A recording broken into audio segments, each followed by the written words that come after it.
Thank you, Michael, and good morning. You need more coffee, I think.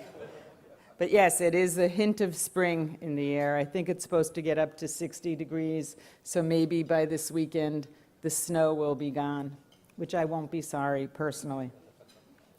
Thank you for inviting me to speak here today. And I especially also want to thank Rick Lord for all of your hard work and the many, many years and your terrific leadership of AIM. I know that your time is coming to a close, and I wanted to let you know how much the Senate and I personally have enjoyed and working with you and appreciate so much your hard work, your suggestions, your solutions that you've offered, and your willingness to meet. So I really thank you from the bottom of my heart for that.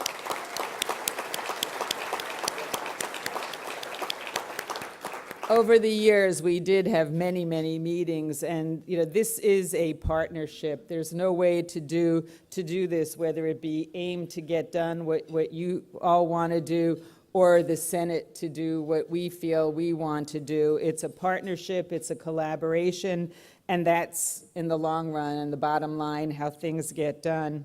We're all chasing the same goal, the success and continued vibrancy of the Commonwealth that we all love so much. So thank you.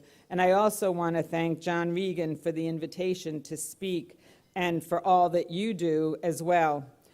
We've had a great working relationship also, and I look forward to that relationship continuing. So thank you very much.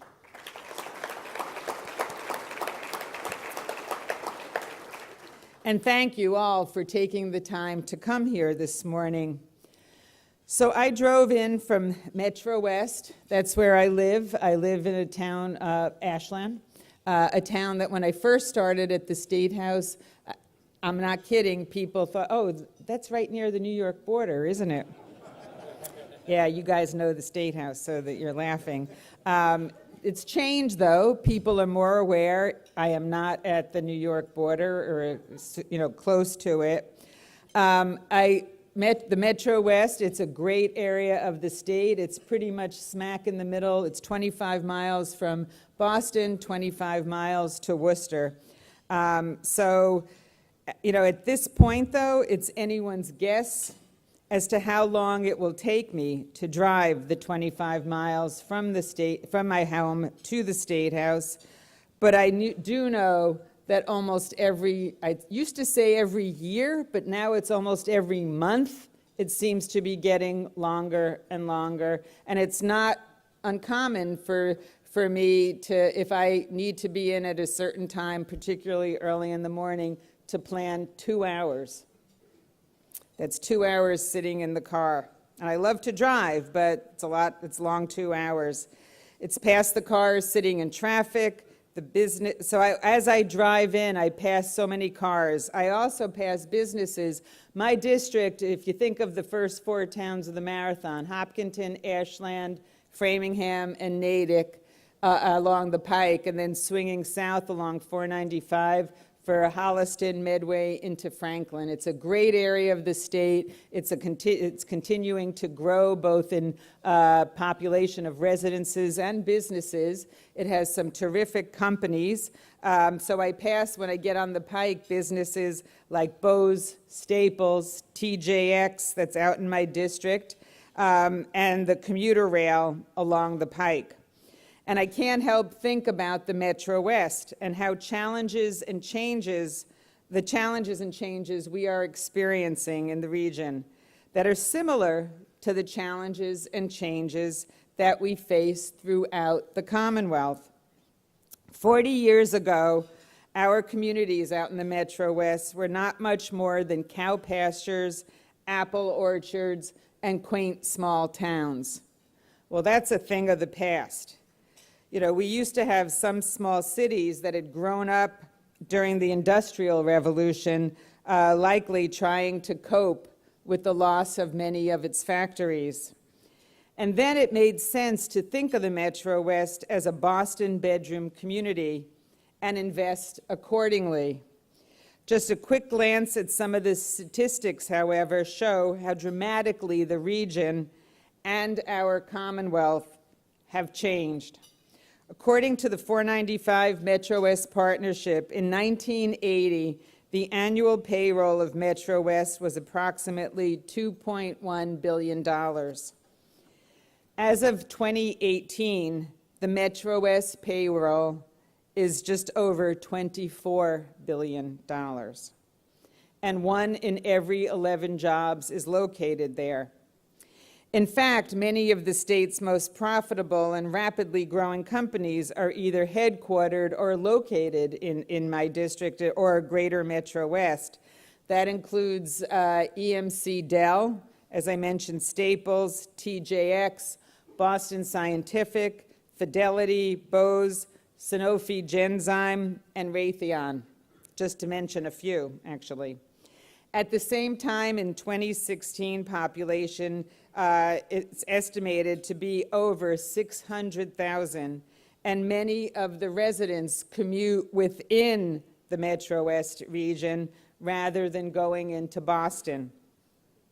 During my time as a legislator, I have fought to get this region the resources that it needs to both adopt and take advantage of these changes, including public transportation, infrastructure, and economic development help.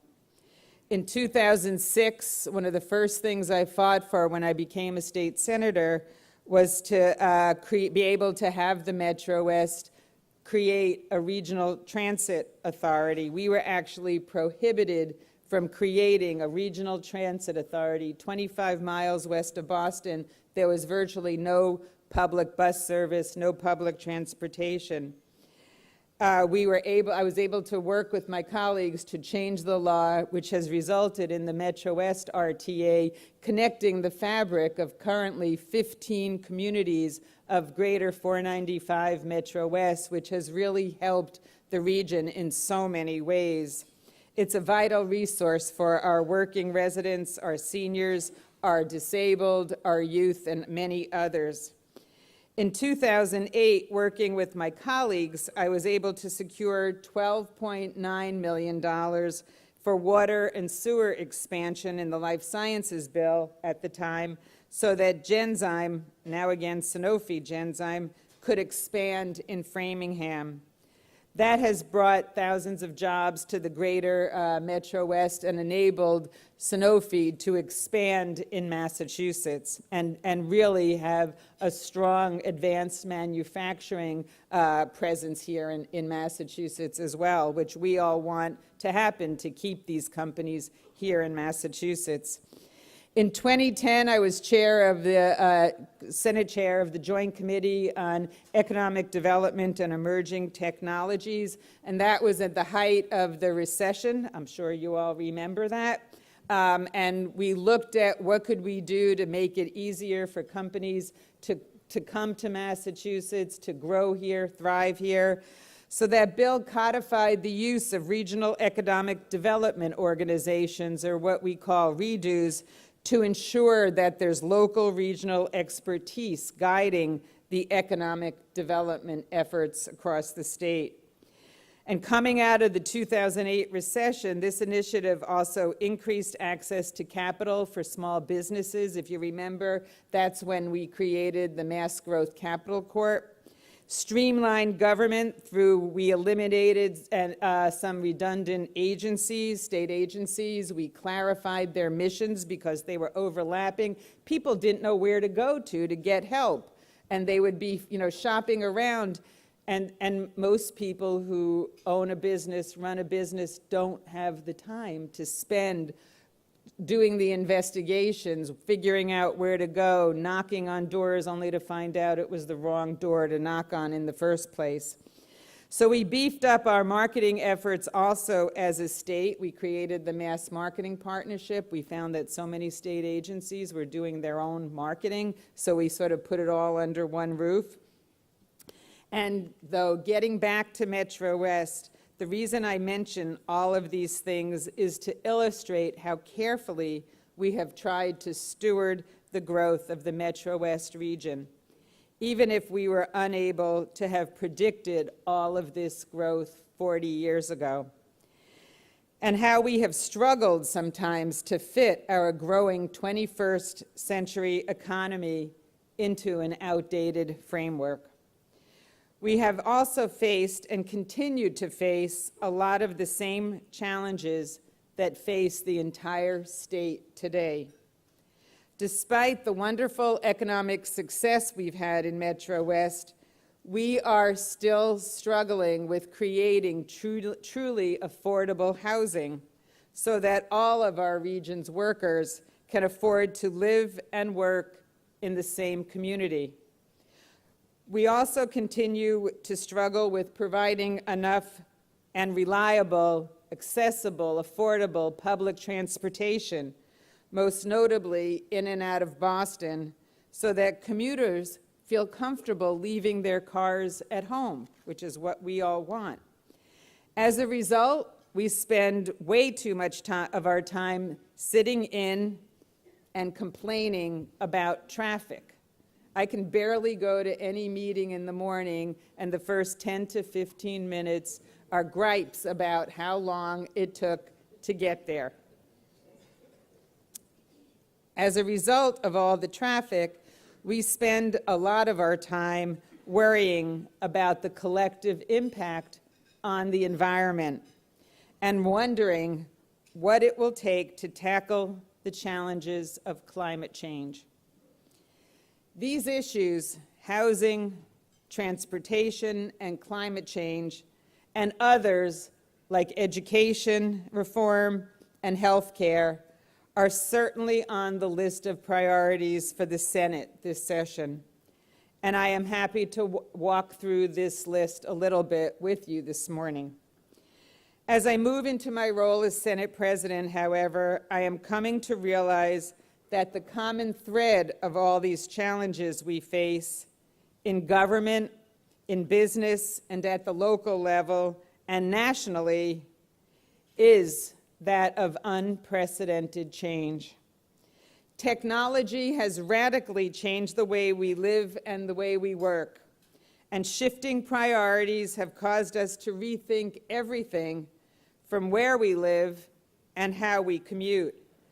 Massachusetts, in true form, and we should be really proud of this, has led the way in this new landscape. We have produced entirely new industries fueled by creativity, innovation, and technological expertise, some of the things that Massachusetts does really well at. But we have also experienced pain points in the areas like transportation and housing, where we have failed to adjust or keep up. I hate to say it, but it is clear to me that even more change is on the horizon. And as I think about the next 2 years and farther into the future, I am convinced that the success of our Commonwealth will be measured almost entirely by how well we were able to embrace, navigate, and harness the potential of the changes we face. I have faith, however, that not only will Massachusetts rise to these challenges that we face, but we will be an example for all others on how to navigate our way through these complex changes. One initiative which demonstrates how Massachusetts was able to respond to the changing nature of our work in the Commonwealth was the passing of the Grand Bargain. And I would sincerely like to thank all of you at AIM for your partnership in this process. Like many of my colleagues, I believe that when workers have higher wages, there is more money to put into the economy.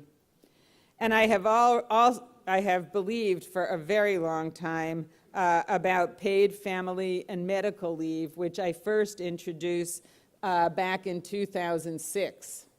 Sometimes the wheels go slowly, as we all know, but you have to be persistent. I believe that it's not only good for our families, but it's also very good for our economy. Research shows that it helps increase the bottom line for workers and for the companies. And I'd again like to thank AIM for your leadership and fantastic work on that particular issue as part of our success. By engaging in the issues included in the grand bargain, we were able to have a collaborative, thoughtful process. This was the first time in a long time where we had business, labor, and government leaders, as well as other stakeholders, sitting around a table and successfully hashing out solutions to complex but pressing issues. This is the model that I prefer to work with. As Michael Kalju said, mentioned, my background is a mediator. I believe in collaboration. I believe when there are issues to be resolved, getting the folks that are impacted in the issues at the table. And if the table isn't big enough for them, well, then we'll just bring in a bigger table to fit them all. I thank you for your willingness to play ball in these areas. Change is a theme that resonates through every policy area as technological advances provide opportunities to innovate in transportation, energy, and healthcare. This session, we plan to address the high cost of healthcare by slowing the rise of prescription drug prices and increasing transparency for the consumer. We started working on it last session. It did not cross the finish line, as you know, but this is a priority for the Senate. We will also continue to look at telemedicine and mobile integrated health, among other things, and ways to both bring costs down and increase quality and access for everyone. We all need to work together to reduce healthcare costs, and I so applaud the work that you're doing with the Health Policy Commission and the Mass Taxpayers Foundation to find ways to reduce emergency department usage, and I look forward to hearing the results. We will continue to work on innovative ways to deliver cheaper and cleaner energy throughout the Commonwealth. I know that that is a big issue for many of you, to both bring down the cost of doing business and trying to mitigate the effects of climate change. When it comes to transportation, there seems to be an endless number of technological and policy fixes to our commuting woes, if only we can reach political consensus on what those fixes should be and how we should pay for them. Speaking of how we pay for things, I firmly believe that we must create an economic development and tax framework for the 21st century where innovative technology-driven businesses can develop and thrive here. But as I said on January 2nd, when the senators, we were all sworn in again, we also need to capture the new revenue to continue providing essential services and fund our vision for the future. We've been dealing with a lot of these industries on a piecemeal basis, the transportation network, the home sharing, and others, and we know that this just breeds confusion for the businesses, for government, for the consumers. There must be a better way to do this and be more proactive. We have to find a better balance that benefits us all, especially when we'll be relying upon these industries to continue to fuel our economic success. Finally, we must focus on the fundamentals. I'm really proud that the Senate successfully advocated for a record investment in education funding these last couple of years, but I believe we must do more.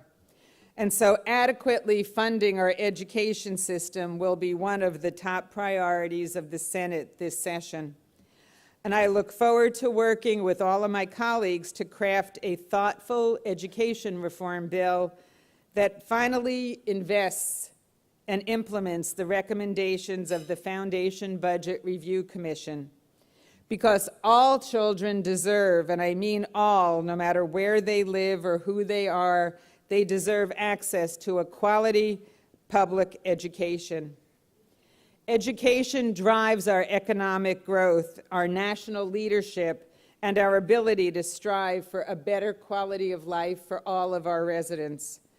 It also drives our passion for ingenuity and innovation.